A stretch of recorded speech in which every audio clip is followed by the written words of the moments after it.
वृषभ राशि वाले व्यक्तियों, आपके लिए समय पिछले सप्ताह तक बहुत मिरेकल था, चमत्कारिक था। भाई इस सप्ताह में कुछ परिवर्तन ऐसे हो गए हैं कि थोड़ी दिक्कत आपके जीवन में दिखाई दे रही है। इस वीडियो में मैं 27 अक्टूबर से 2 नवंबर तक के राशि फल की बात कर रहा हूं, नक्षत्र फल की बात कर रहा हूं। तो वो क्या परिवर्तन है जो आपके लिए इतने शुभ नहीं है? तो भाई जानने के लिए पूरा वीडियो जरूर देखें, और अभी तक आपने हमारे चैनल को सब्सक्राइब नहीं किया तो कर लो, वीडियो को लाइक जरूर करना। तो देखिए, ये आपका इस सप्ताह के ग्रहों का चार्ट है। मैंने लिखा है पहले जैसे बात नहीं। तो पहले जैसे कोई बात क्यों नहीं है, उसका कारण क्या है कि कई परिवर्तन आपके लिए यहाँ पर थोड़ा दिक्कत परेशानी दे रहे हैं। क्या है वो, आइए देखते हैं। लेकिन उससे पहले मैं आपको बता दूं कि यहां पर आपको कुछ दिनों में ध्यान रखना है। कुछ दिन ऐसे हैं जिनमें दिक्कत रह सकती है। 27 यानी कि सोमवार और 28 को रात को 10:15 तक। लेकिन ये ध्यान रखना कि ये जो मैंने टाइम लिखा है ये आईएसटी है, इंडियन स्टैंडर्ड टाइम है। ये मैं आपको टाइम इसलिए बता रहा हूं ताकि जो यह वीडियो हमारे भारत के बाहर के मित्र देख रहे हैं, अमेरिका से, जापान से, यूरोप से, कहीं से भी, तो उनको ये पता लगे कि भाई ये जो समय है मेरा वृषभ राशि वालों का, वो अपने देश के, क्योंकि तो आईएसटी टाइम है, अपने देश से आप इसको कन्वर्ट करके ये पता कर लेना कि कौन सा टाइम आपके लिए नेगेटिव है। तो शुरुआत करते हैं सबसे पहले हेल्थ से। हेल्थ के मामले में आपके लिए जो है ये सप्ताह इतना बेटर नहीं दिखाई देता है। मैं आपको बता दूं कि शुक्र आपका पंचम भाव में रहेगा। संडे को जाके दिक्कत है, जो पहले जैसी बात नहीं, बात भी संडे के बाद है। शुरुआती दिन आपके लिए बड़े गजब के हैं। ये 2 दिन छोड़ देना, 2 दिन चंद्रमा नेगेटिव है। इसके बाद यानी कि बुधवार, गुरुवार, शुक्रवार, शनिवार, ये 4 दिन आपके लिए मिरेकल है, चमत्कारिक है। बहुत अच्छे फलों की आपको प्राप्ति होने वाली है। समय आपके लिए बहुत ही शानदार वाला रहेगा। कॉन्फिडेंस बेटर रहेगा, उसमें कोई दिक्कत नहीं। शुक्र आपका षष्ठ भाव में जाएगा, तब जाकर के थोड़ा इश्यू दिक्कत है। दूसरा कि मंगल जो आपको अभी तक बहुत अच्छे फल प्रदान कर रहा था, वो सोमवार के दिन ही उठ करके सप्तम भाव में चला जाएगा और आपको देखेगा। तो क्या होगा, आपकी राशि को देखेगा पूर्ण आपके सप्तम भाव से। थोड़ा सा गुस्सा नहीं करना है, क्रोध नहीं करना है, जल्दबाजी में काम नहीं करना है, इस बात का विशेष ध्यान रखें। अब आगे देखते हैं आपका आर्थिक पक्ष। आर्थिक पक्ष के मामले में जो बुध है आपका, वो 7th हाउस से ट्रांजिट कर रहा है, और बुध का यहां से ट्रांजिट करना आपके लिए ठीक कह सकते हैं। लेकिन मंगल से जो उसकी युति बनेगी वो कहीं ना कहीं थोड़ी आर्थिक चिंता दे सकती है, मामूली, ज्यादा नहीं, टेंशन वाली कोई बात नहीं। आर्थिक स्थिति ऑल ओवर आपकी ठीक कह सकते हैं। लेकिन इन 2 दिनों में ध्यान रखें।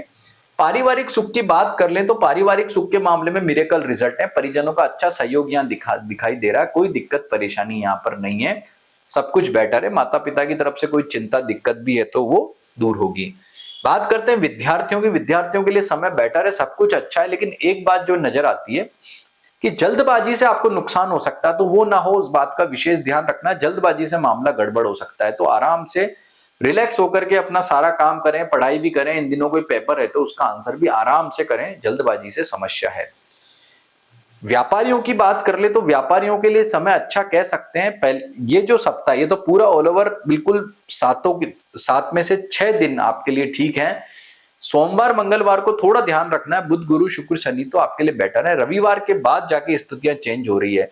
अगर आपको व्यापार से संबंधित कोई इंपॉर्टेंट मीटिंग करनी है, कोई डिसीजन लेना है, कोई काम आगे बढ़ाना है, तो बुध गुरु शुक्र शनि ये 4 दिन आपके लिए सबसे श्रेष्ठ रहेंगे।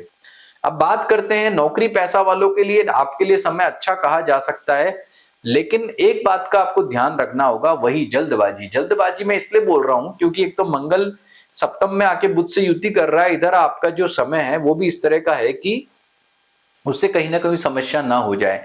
बाकी नौकरी पैसा वालों के लिए समय बढ़िया। कुछ नया करना चाहते हो, कोई इंटरव्यू है, कोई आगे बढ़ने के लिए कुछ कर रहे हो, सारा प्रयास करो, कोई समस्या नहीं है। इस मामले में समय श्रेष्ठ है। वैवाहिक सुख की बात कर ले, वैवाहिक सुख के मामले में भी आपका समय अच्छा दिखता है, बढ़िया आपको रिजल्ट मिलेंगे। मतलब जीवन साथी से बॉन्डिंग वगैरह अच्छी रहेगी, उसमें भी कोई समस्या दिक्कत नहीं है। कुल मिलाकर के मैंने आपको राशिफल बताया, लेकिन एक बात ध्यान रखें कि जो मैं आपको बता रहा हूं वो एज इट इज आपके सभी वृषभ राशि पर लागू नहीं होता है। ये नक्षत्र पे भी हमने डीप में जाके देखे तो नक्षत्र पे भी इसको डिवाइड करके हम देखते हैं कि इसके फल किस व्यक्ति के लिए कैसे कैसे रहेंगे। तो वृषभ राशि वाले जो व्यक्ति हैं उनका कृतिका रोहिणी मृगशिरा जन्म नक्षत्र है। ये उत्तरा फाल्गुनी हस्त चित्रा कर्म और ये उत्तराषाढ़ा अभिजीत श्रवण उनका भाग्य नक्षत्र होता है। तो हम क्या देखते हैं कि कृतिका नक्षत्र वालों का उत्तरा फाल्गुनी उत्तराषाढ़ा जो कर्म और भाग्य नक्षत्र है, तो हमने देखा कि इन तीनों नक्षत्रों में कोई ग्रह ट्रांजिट नहीं कर रहा, तो आपको वैसे ही फल मिलेंगे जैसे पहले मिल रहे थे। रोहिणी, हस्त और अभिजित, इस कॉम्बिनेशन में देखें तो रोहिणी नक्षत्र में कोई ग्रह यहाँ नहीं है। हस्त नक्षत्र में आप देखेंगे तो शुक्र जो है वो हस्त नक्षत्र में 28 तारीख तक रहने वाला है, और शुक्र जब हस्त नक्षत्र में रहता है यानी कि 28 तारीख तक रहेगा, तो नो डाउट बहुत अच्छे, शानदार और पॉजिटिव फल देगा आपको। जो है शुक्र एक अच्छा ग्रह माना जाता है, आपकी जो है राशि का स्वामी है, तो राशि का स्वामी होकर के यहाँ पर बहुत ही मिरेकल और चमत्कारिक रिजल्ट देगा। तो वो यो मान करके चले कि आपके कॉन्फिडेंस को भी बढ़ाएगा, आपकी विल पावर को भी बढ़ाएगा और आपको काफी अच्छे फल देगा। फिर हस्त नक्षत्र में जो है 28 तारीख के बाद वो चित्रा में चला जाएगा, तो उसके रिजल्ट फिर उतने बेटर नहीं कहे जा सकते। अब बात करते हैं आपके उसके बाद में आपका जो अभिजित है, अभिजित में कोई ग्रह का ट्रांजिट नहीं होता, तो वो आपके लिए नॉर्मल है। अब मृगशिरा नक्षत्र, तो कहने का मतलब ये है कि रोहिणी वालों के लिए हस्त जो है वो हस्त में शुक्र का जो ट्रांजिट करना बहुत ही मिरेकल है, अच्छा कह सकते हैं। अब बात करते हैं आपके मृगशिरा नक्षत्र वालों की। तो मृगशिरा नक्षत्र में चित्रा आपका कर्म और श्रवण आपका भाग्य नक्षत्र है। हम देखते हैं कि चित्रा नक्षत्र में शुक्र आएगा 28 तारीख के बाद में, जो कि बहुत ही शानदार पॉजिटिव अच्छे फल प्रदान करेगा और आपके जीवन को पॉजिटिव तरीके से परिवर्तित करेगा, यानी आपके लिए श्रेष्ठ कहा जा सकता है। और श्रवण नक्षत्र में किसी ग्रह का ट्रांजिट यहाँ पर नहीं दिख रहा है, तो कुल मिलाकर के लिए आपके लिए समय बहुत ही अच्छा है, श्रेष्ठ है। सबसे बेस्ट रोहिणी और मृगशिरा वालों के लिए, कृतिका के लिए सामान्य है। तो मैंने आपको यहाँ पर नक्षत्र का फल बताया। ऐसे ही आप ये देखें कि ये जो ग्रह हैं आपको यहाँ पर किस प्रकार के फल प्रदान करते हैं। एक एक ग्रह को हम यहाँ देखते हैं, तो क्या देखते हैं कि आपका जैसे मंगल यहाँ राशि परिवर्तन करा, जब वो आपका सप्तम भाव में आया, सप्तम भाव में मंगल सामान्य माना जाता है, लेकिन किसके लिए अच्छा है किसके लिए नेगेटिव है।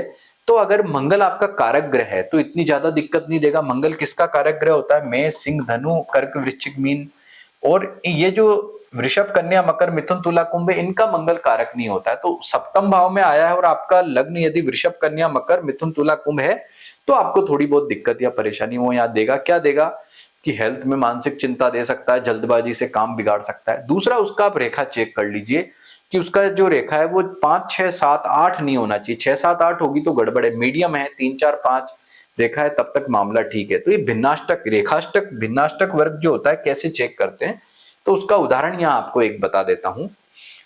मैं आपको एक ग्रह का बता रहा हूं, आप सभी का देख सकते हैं। यहां पर आप देखेंगे कि आपको यहां पर एक सूर्य का भिन्नाष्टक दिखाई दे रहा है। इसको, ये हर ग्रह का जो अलग अलग होता है और हर व्यक्ति के लिए अलग अलग होता है, मतलब ये किसी एक व्यक्ति का है, आपकी कुंडली के हिसाब से आपका अलग बनेगा। तो हम यहाँ सूर्य का नहीं, इसको मान लीजिए मंगल का भिन्नाष्टक मान लेते हैं। तो ये आपके लिए कैसा रहेगा, इसको आप समझिए कि मंगल अभी वृश्चिक राशि में आया है और वृश्चिक राशि में आके वो यहाँ 5 रेखा पे आया है। तो वृश्चिक राशि में 5 रेखा पर सप्तम भाव में मंगल का आना इतना बेटर नहीं, क्योंकि सप्तम भाव उसका फेवरेबल भाव नहीं है। तो 5 रेखा पर होगा तो दिक्कत देगा, लेकिन 5 रेखा सामान्य है। 6, 7, 8 पे होता तो ज्यादा दिक्कत देता।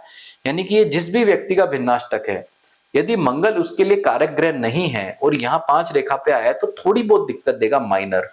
लेकिन अगर कारक ग्रह तो इश्यू नहीं देगा। तो इस तरह से भिन्नाष्टक को देखें।